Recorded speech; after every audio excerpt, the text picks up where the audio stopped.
जय माता दी। आप सभी पर माता रानी की कृपा सदा बनी रहे। आज आप सुनेंगे श्री दुर्गा सप्तशती का अध्याय 12 और 13। नवरात्रि के 7वें दिन इन अध्यायों का पाठ पढ़ने या सुनने से व्यक्ति को उच्च आध्यात्मिक उन्नति, शांति और जीवन में व्यापक दृष्टिकोण प्राप्त होता है।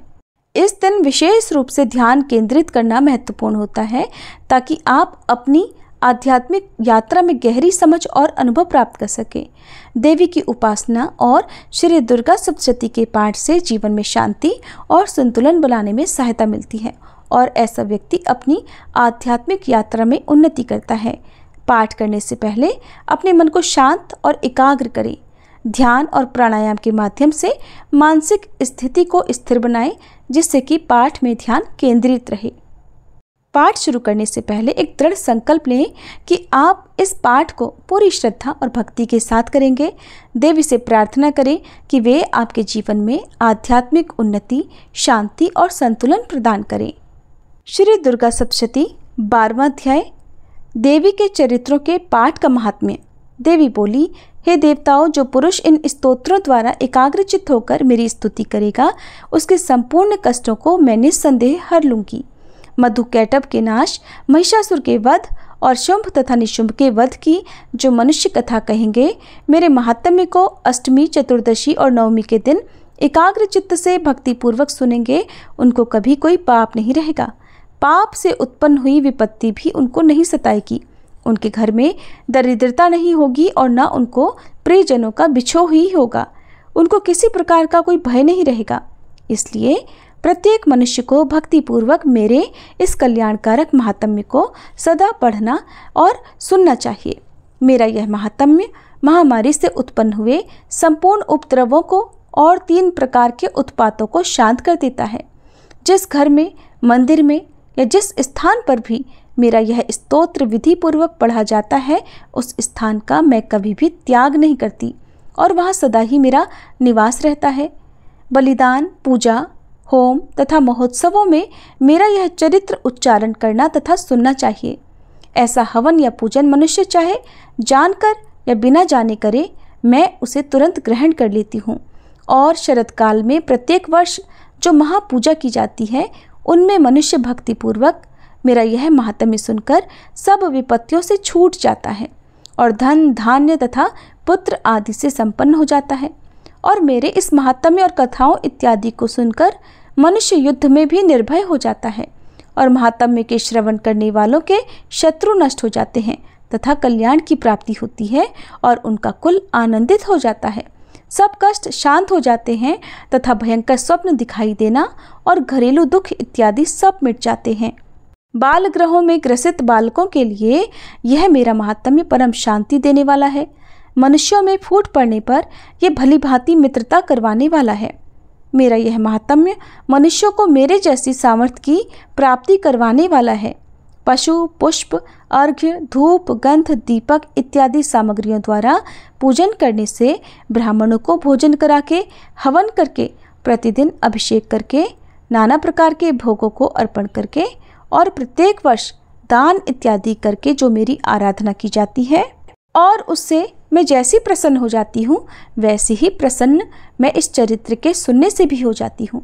ये महात्म्य श्रवण करने पर पापों को हर लेता है तथा आरोग्यता प्रदान करता है। मेरे प्रादुर्भाव का कीर्तन दुष्ट प्राणियों से रक्षा करने वाला है, युद्ध में दुष्ट दैत्यों का संहार करने वाला है। इसके सुनने से मनुष्य को शत्रुओं का भय नहीं रहता। हे देवताओं, तुमने जो स्तुति की है अथवा ब्रह्मा जी ने जो मेरी स्तुति की है, वह मनुष्यों को कल्याणमयी बुद्धि प्रदान करने वाली है। वन में, सूने मार्ग में अथवा दावानल से घिर जाने पर, वन में चोरों से घिरा हुआ या शत्रुओं द्वारा पकड़ा हुआ, जंगल में सिंहों से, व्याघ्रों से या जंगली हाथियों द्वारा पीछा किया हुआ, राजा के क्रुद्ध हो जाने पर, मारे जाने के भय से, समुद्र में नाव के डगमगाने पर, भयंकर युद्ध में फंसा होने पर, किसी भी प्रकार की पीड़ा से पीड़ित, घोर बाधाओं से दुखी हुआ मनुष्य मेरे इस चरित्र को स्मरण करने से संकट से मुक्त हो जाता है। मेरे प्रभाव से सिंह, चोर या शत्रु इत्यादि दूर भाग जाते हैं। महर्षि मेधा ने कहा, प्रचंड पराक्रम वाली भगवती चंडिका यों कहने के पश्चात सब देवताओं के देखते ही देखते अंतर्ध्यान हो गईं और संपूर्ण देवता अपने शत्रुओं के मारे जाने पर पहले की तरह यज्ञ भाग का उपभोग करने लगे और उनको अपने अधिकार फिर से प्राप्त हो गए तथा युद्ध में देवताओं के शत्रुओं शुंभ और निशुंभ के देवी के हाथों मारे जाने पर बाकी बचे हुए राक्षस पाताल को चले गए।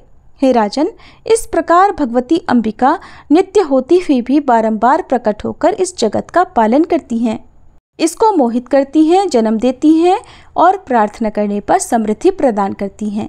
हे राजन, भगवती ही महाप्रलय के समय महामारी का रूप धारण करती हैं और वही संपूर्ण ब्रह्मांड में व्याप्त हैं और वही भगवती समय समय पर महाकाली तथा महामारी का रूप बनाती हैं और स्वयं अजन्मा होती हुई भी सृष्टि के रूप में प्रकट होती हैं।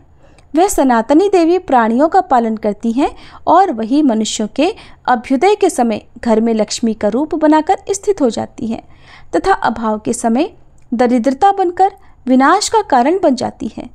पुष्प, धूप और गंध आदि से पूजन करके उसकी स्तुति करने से वह धन, धान्य और पुत्र देती है और धर्म में शुभ बुद्धि प्रदान करती है। 13वां अध्याय, राजा सुरथ और वैश्य को देवी का वरदान। महर्षि मेधा ने कहा, हे राजन, इस प्रकार देवी के उत्तम महात्म्य का वर्णन मैंने तुमको सुनाया। जगत को धारण करने वाली इस देवी का ऐसा ही प्रभाव है। वही देवी ज्ञान देने वाली है और भगवान विष्णु की इस माया के प्रभाव से तुम और यह वैश्य तथा अन्य विवेकी जन मोहित होते हैं और भविष्य में भी मोहित होंगे। हे राजन, तुम इसी परमेश्वरी की शरण में जाओ। यही भगवती आराधना करने पर मनुष्य को भोग, स्वर्ग तथा मोक्ष प्रदान करती है। मार्कंडेय जी ने कहा, महर्षि मेधा की ये बात सुनकर राजा सुरथ ने ऋषि को प्रणाम किया और राज्य के छिन जाने के कारण उसके मन में अत्यंत ग्लानि हुई और वह राजा तथा वैश्य तपस्या के लिए वन को चले गए और नदी के तट पर आसन लगाकर भगवती के दर्शनों के लिए तपस्या करने लगे। दोनों ने नदी के तट पर देवी की मूर्ति बनाई और पुष्प, धूप, दीप तथा हवन द्वारा उसका पूजन करने लगे। पहले उन्होंने आहार को कम कर दिया, फिर बिल्कुल निराहार रहकर भगवती में मन लगाकर एकाग्रता पूर्वक उसकी आराधना करने लगे। वह दोनों अपने शरीर के रक्त से देवी को बलि देते हुए 3 वर्ष तक लगातार भगवती की आराधना करते रहे। 3 वर्ष के पश्चात जगत का पालन करने वाली चंडिका ने उनको प्रत्यक्ष दर्शन देकर कहा, देवी बोली, हे राजन तथा अपने कुल को प्रसन्न करने वाले वैश्य, तुम जिस वर की इच्छा रखते हो वह मुझसे मांगो, वह वर मैं तुमको दूंगी, क्योंकि मैं तुम पर अत्यंत प्रसन्न हूँ। मार्कंडेय जी कहते हैं, ये सुनकर राजा ने अगले जन्म में नष्ट न होने वाला अखंड राज्य और इस जन्म में बलपूर्वक अपने शत्रुओं को नष्ट करने के पश्चात अपना पुनः राज्य प्राप्त करने के लिए भगवती से वरदान मांगा। और वैश्य ने भी, जिसका चित्त संसार की ओर से विरक्त हो चुका था, अतः भगवती से अपनी ममता तथा अहंकार रूप आसक्ति को नष्ट कर देने वाले ज्ञान को देने के लिए कहा। देवी ने कहा, हे राजन, तुम शीघ्र ही अपने शत्रुओं को मारकर पुनः अपना राज्य प्राप्त कर लोगे। तुम्हारा राज्य स्थिर रहने वाला होगा। फिर मृत्यु के पश्चात आप सूर्यदेव के अंश से जन्म लेकर सावर्णिक मनु के नाम से इस पृथ्वी पर ख्याति को प्राप्त होगे। हे वैश्य, कुल में श्रेष्ठ, आपने जो मुझसे वर मांगा है वह मैं आपको देती हूँ। आपको मोक्ष देने वाले ज्ञान की प्राप्ति होगी। मार्कंडेय जी कहते हैं, इस प्रकार उन दोनों को मनोवांछित वर प्रदान कर और उनसे अपनी स्तुति सुनकर भगवती अंतर्ध्यान हो गई। इस प्रकार क्षत्रियों में श्रेष्ठ वह राजा सुरथ भगवान सूर्यदेव से जन्म लेकर इस पृथ्वी पर सावर्णिक मनु के नाम से विख्यात हुए। जय माता दी। आज के अध्याय पूर्ण हुए। इसके अगले अध्याय में आप देवी सुक्तम और सिद्ध कुंजिका स्तोत्र का पाठ सुनेंगे, इसलिए आपसे अनुरोध है कि आप उन अध्यायों को भी जरूर सुनिएगा, तभी श्री दुर्गा सप्तशती पाठ पूर्ण माना जाएगा। ये थी आज की वीडियो। उम्मीद है आपको पसंद आई होगी।